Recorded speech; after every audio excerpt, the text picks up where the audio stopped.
Good morning students, मैं Abhishek Pandey Pentium point technical college Rewa से आज फिर से जुड़ रहा हूँ आपके साथ एक नए लेक्चर के साथ। आप सभी घर में स्वस्थ होंगे, ठीक है। महाविद्यालय प्रबंधन यही आशा कर रहा है।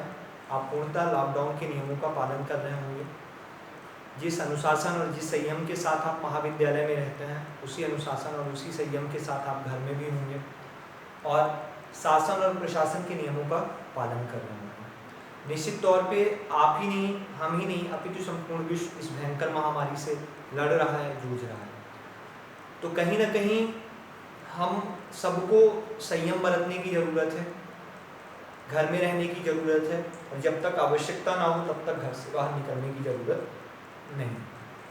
आप सभी घर में रहें, इसीलिए हम सब यहाँ आ रहे हैं, जिससे आपको आपकी पढ़ाई में किसी तरीके की किसी समस्या का सामना ना करना पड़े। आज हम आपसे बात कर रहे हैं यूनिट 5 के महत्वपूर्ण टॉपिक पे, है ना, जो मोस्ट इम्पॉर्टेंट है। क्लास में भी हमने इससे बात की थी, स्टार्टिंग में ही ये टॉपिक हमने पढ़ाया था आपको इंट्रापोलेशन और एक्स्ट्रापोलेशन के बाद। तो आज का जो टॉपिक है हमारा वो है रिग्रेशन एनालिसिस, प्रतीपगमन विश्लेषण। इसके पहले की क्लास में हमने आपको बताया था यूजेस ऑफ प्रोबेबिलिटी, प्रोबेबिलिटी का उपयोग क्या है। और आज हम बात कर रहे हैं प्रतीपगमन विश्लेषण पे, उसी से आगे, ठीक। प्रतीपगमन विश्लेषण से पहले हम आपको एक बात बताना चाह रहे हैं। ये जो टॉपिक है ये एक थ्योरी पे बेस्ड है। ये थ्योरी कौन सी है कि पहले ये होता था कि लंबे जो पिता होते थे उनके पुत्र भी लंबे होते थे, ठीक है। और जो पिता छोटे होते थे, जिनकी हाइट कम होती थी, उनके पुत्र लंबे होते थे। कुछ के साथ ऐसा होता था। और कभी कभी ये चीजें वहां भी हो जाती थी, लंबे जो पिता होते थे उनके पुत्र भी छोटे हो जाते थे हाइट में। तो इसी कॉन्सेप्ट पे आधारित है ये आपका रिग्रेशन एनालिसिस, प्रतीपगमन विश्लेषण।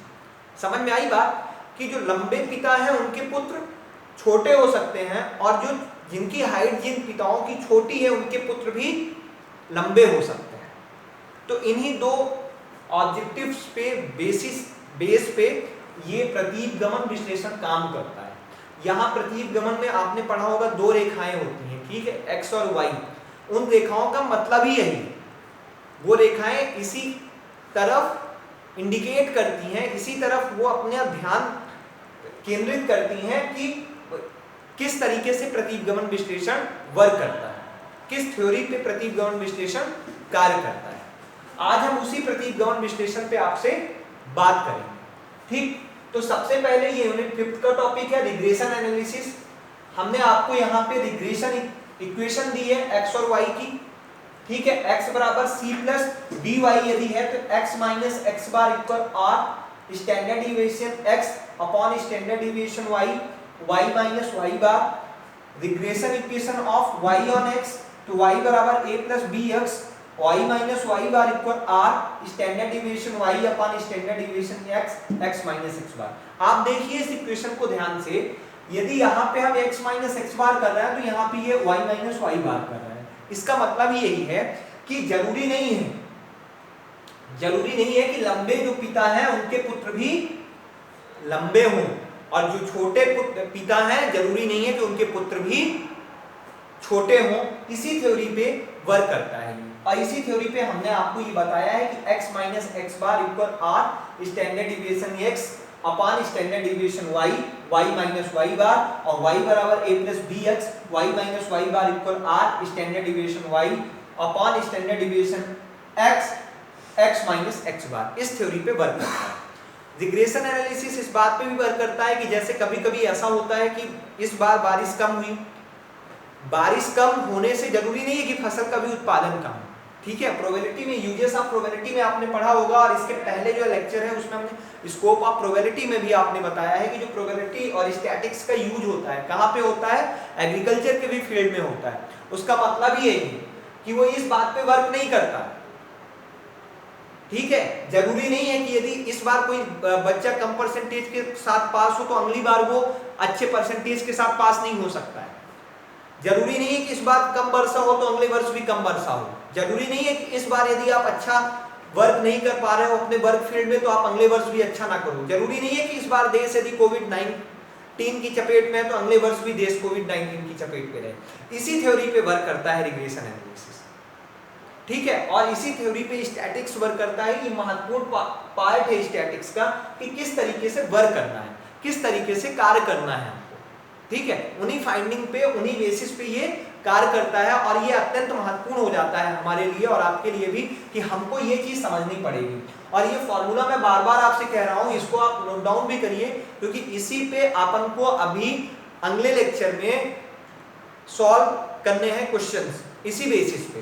तो regression equation of x on y है x equal c plus dy, x minus X bar equal r standard deviation x upon standard deviation y, y minus y bar. और यहाँ पे क्या होगा, y बराबर a plus B X, Y minus Y bar equal r standard deviation y upon standard deviation x, x minus x bar. इसी theory पे work करता है रिग्रेशन एनालिसिस, ठीक है। तो आपको ध्यान रखना है, इस टॉपिक को ध्यान से पढ़ना है। यदि कोई ऐसी दिक्कत है, कोई ऐसी प्रॉब्लम है कि सर ये कैसा हो गया, समझ में नहीं आ रहा है, क्या है, क्यों है, और कोशिश ये करनी है, एक बार यदि आप देखते हो, एक बार आप पढ़ते हो तो स्टैटिक्स आपको एक बार में समझ में नहीं आएगी। इसके लिए आपको बार बार पढ़ना पड़ता है, रिवाइज करना पड़ता है चीजों को, क्योंकि नया सब्जेक्ट है, पहले आप इसको पढ़े नहीं, पहले आप जुड़े नहीं इस सब्जेक्ट से कभी। तो आपको क्या करना है, आपको कोशिश करनी है बेहतर करनी है, ठीक है। आप बेहतर करने की कोशिश कैसे करनी है, जब आप बार बार उसकी प्रैक्टिस करोगे, बार बार आप रिवाइज करोगे चीजों को, बार बार आप पढ़ोगे,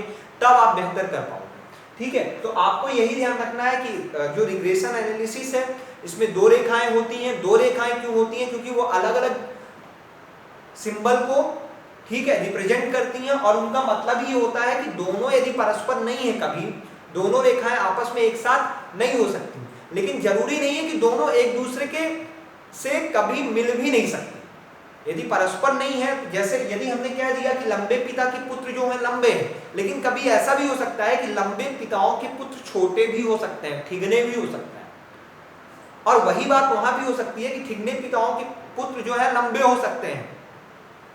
और कभी कभी ऐसा होता है कि ठिगने जो पिता है उनके पुत्र भी ठिगने होंगे, ठीक है। तो ये ऐसी बेसिस पे, इस कॉन्सेप्ट पे ये वर्क करता है। तो आपको ध्यान रखना है, आपको ये बात अत्यंत सावधानी और महत्वपूर्ण तरीके से ये पढ़नी है। और आपको ये दोनों फैक्टर्स, ये दोनों चीजें कि regression equation of y on x और regression equation x on y, इसको आपको जरूर याद रखना है, इनको याद ही कर लेना है आपको, ठीक है। आपको इसको याद ही कर लेना है कि x minus X bar equal r standard deviation x standard deviation y, y minus y bar, ये आपको याद करना है, ठीक है। फिर इसी तरीके से आपको y minus y bar equal r standard deviation y upon standard deviation x और x माइनस x बार, देखिए दोनों में अपोजिट है, ठीक है। यदि स्टैंडर्ड डिविएशन x यहाँ है तो इस बार यहाँ हो जाएगा, यदि ये यहाँ है तो ये यहाँ हो जाएगा, उल्टा हो जाएगा,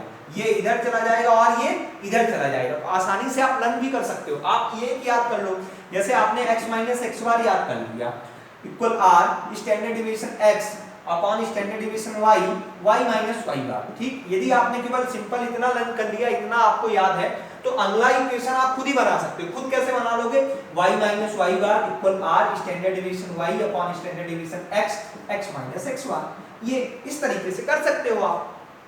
तो आपको कोशिश क्या करनी है, कोशिश आपको ये करनी है कि आपको पढ़ना है, आप कोशिश करनी है पढ़ने की, बार बार इसकी थ्योरी के भी हम पीडीएफ आपको दिए थे और कल हम फिर से आपको एक बार पीडीएफ दे देंगे, ठीक है, जिससे आपको किसी तरीके की दिक्कत ना हो समझने में। तो आपको ये करना है, आपको देखना है कि किस तरीके से सॉल्व करना है, कैसे क्वेश्चंस आएंगे, क्या आएगा, कहाँ आएगा, कैसा करना है, कैसा नहीं करना है, क्यों जरूरी है, क्यों नहीं जरूरी है। पहले तो आपको ये समझना चाहिए, कोई भी टॉपिक, कोई भी सब्जेक्ट यदि आप पढ़ो तो आप उसको ये कोशिश इस तरीके की रहे आपकी कि हमको केवल इसको पढ़ के परीक्षा में पास नहीं होना है। आप उसके बेसिस पे जाओ कि हम ये क्यों पढ़ रहे हैं, क्यों जरूरी है, क्यों आवश्यकता है इसकी, आगे क्या काम है। और जैसे ये टॉपिक है स्टैटिक्स तो ठीक है, एग्जाम में आप पास हो जाओगे, लेकिन इसके बाद भी यदि आपने ढंग से इसको पढ़ लिया तो बहुत काम आएगा। प्रोबेबिलिटी के ऐसे टॉपिक्स हैं, ऐसे चैप्टर्स हैं, यदि आपने इनको प्रायिकता संभावना की पढ़ लिया, जैसे अब होता क्या है, ये सीजन चल रहा है ऐसा, ठीक है, पूरी दुनिया परेशान है, तो क्या आपको लगता है कि कोई भी यदि रिसर्चर है, रिसर्च वर्क कर रहा है, वो एक बार कोई मेडिसिन बनाता होगा, दवाई बनाता होगा, फिर उसके बाद वो थक जाता होगा, बंद हो जाता होगा, नहीं, वो बार बार कोशिश कर रहा है। वो संभावनाएं यदि कहीं पे 1% भी उसको समझ में आ रही हैं, 1% भी उसको ऐसा लग रहा है कि यदि ये काम बेहतर हो सकता है, तो वो उसको बेहतर करने की कोशिश करता है। ठीक है, तो आपको ध्यान रखना है कि हमको कैसे पढ़ना है। ठीक है, तब तक आप सभी लोग घर में रहिए। ठीक है, लॉकडाउन का पालन करिए, और जब तक आवश्यक ना हो तब तक घर से बाहर बिल्कुल ना निकलें।